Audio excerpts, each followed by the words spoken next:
Have you ever passed somebody down on the street or sitting in a restaurant and you look at someone and it's like, oh, they're kind of awkward? Well, if you have, shame on you, because you never know what they're going through and if they're a potential serial killer in the making. Yeah, so that's the reason you shouldn't be mean to people. Welcome to another episode of the Popcorn Confessional, and this is Dave from Nerdbox, and I'm accompanied by my wife Jen, also from Nerdbox. And on this 31 Days of Halloween episode, we are talking about the movie May. So fire up that Jiffy Pop and meet us in the booth.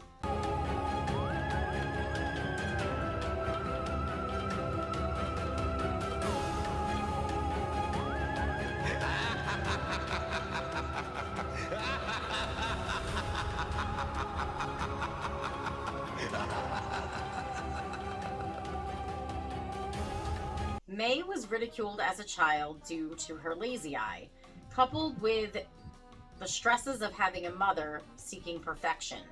While contact lenses helped with her lazy eye, she has struggled to find how to fit into the everyday world. But when Adam and a coworker take a liking in May, her awkwardness causes them to quickly dispose of their friendship, causing her to lash out and become violent. Angela Bettis plays May, and she has been in a series of horror movies during that time. Remake of Carrie, Toolbox Murders, and she was also in a very good drama, Girl Interrupted, with Angelina Jolie. She is a very, very good actress, and her portrayal in this role of being an outcast, very awkward, she definitely nails it, hits it out of the ballpark with this, because she even kind of makes you feel uncomfortable watching the movie because she's just weird, to be honest. That's the best way I can say it. She's weird. But as we learn in this film, it's not just because of the lazy eye. And I think the lazy eye is not really the whole thing behind it. It's her damn mom. Clearly, May suffers from some kind of a mental disorder. That's very obvious. Listen, people, I have a lazy eye. Had a lazy eye my entire life, and I don't kill people. I'm just saying. Her mom definitely had a huge influence on the way she acts, and I think you get to see that early on in the film.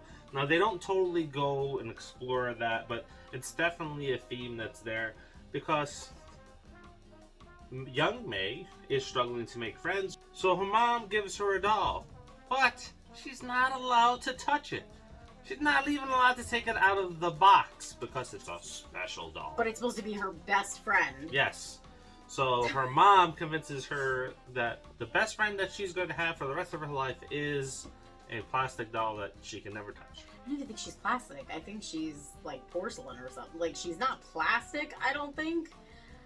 But yeah, and the weird part but the thing is, they didn't portray the mom as weird enough, if you think about it. Like, she was very, you need to. She was very put together, and but then to make matters worse, right, this kid's got an eye patch because they're trying to strengthen her lazy eye, and then her mom wants to take her hair and like do this, like, really, because that looks normal, right? See, that's where I think a lot of these movies get it wrong, right? Because they have to explore the whole trauma of the mom and daughter relationship or anything like that. You didn't need to do it here. You did it in one scene, and it's set. No, I'm saying that the mom didn't fit.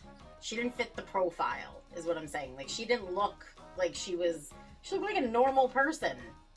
Okay, so I'm sure there's plenty of people that look like they're normal, and they're not, like most serial killers.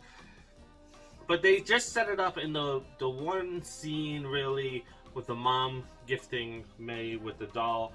And that's all you needed. You didn't need to spend an hour on it, or half an hour, or billions of flashbacks of trauma between the mom and daughter. It was all established there, and that I thought was very good. Well, that's not true. There was like 3 scenes with the mom. Yeah, but they didn't, like... No, they didn't. Overstay. But it wasn't just one scene. Yes, but I'm just saying, that one entire scene, which is very short, really sets up her entire personality. Because as you'll learn as you watch this movie, since May had no friends, and her mom said, "This is your friend," she talks to the doll. And she hears the doll talking back to her. So, this is something that we would probably see when you isolate a child and you kind of make them do something. It's going to have traumatic effects on them. So, with May, when she starts to make friends, she starts to get the wrong signals and thinks everybody kind of likes her. And they kind of do. So you don't know in this movie if they truly like her or they're trying to take an advantage of her. I don't know that they actually like her, but I don't think they were trying to take advantage. I think they were more curious than anything. Because she was obviously different. Mm-hmm. But she was also intelligent. She worked for a vet's office. I mean, she knew things. So, she lived on her own, but I think they were curious. I think that's what it was. I think it was curiosity. Yeah. And then when they kind of, figured out, how she was, then they tried to push away. Mm-hmm.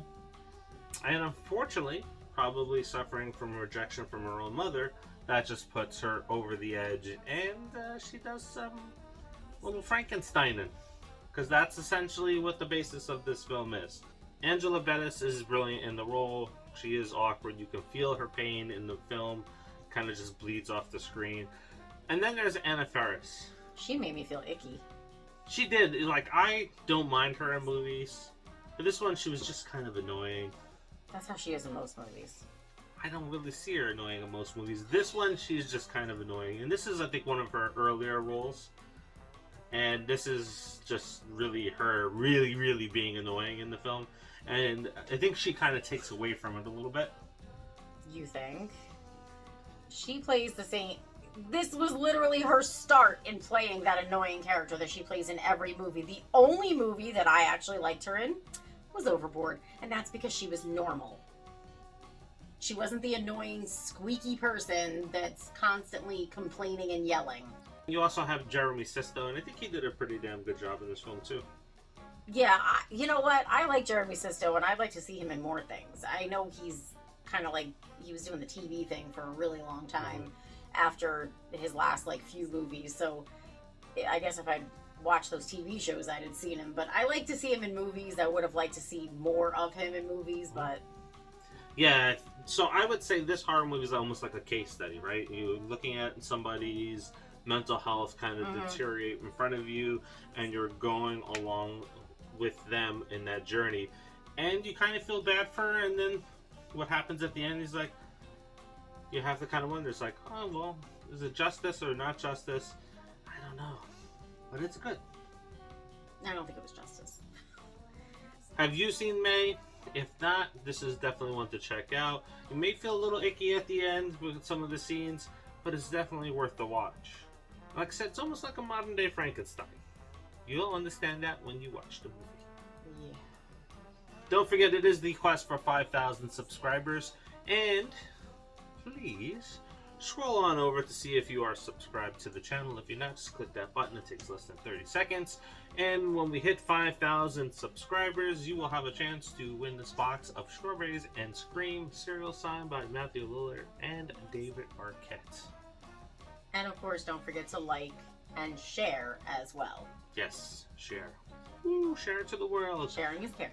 Yes, because as we tell you, you get to help us shine the spotlight on other independent artists, and we appreciate you giving us the chance to do that. So, until the final episode of this year's 31 Days of Halloween, see ya. See ya.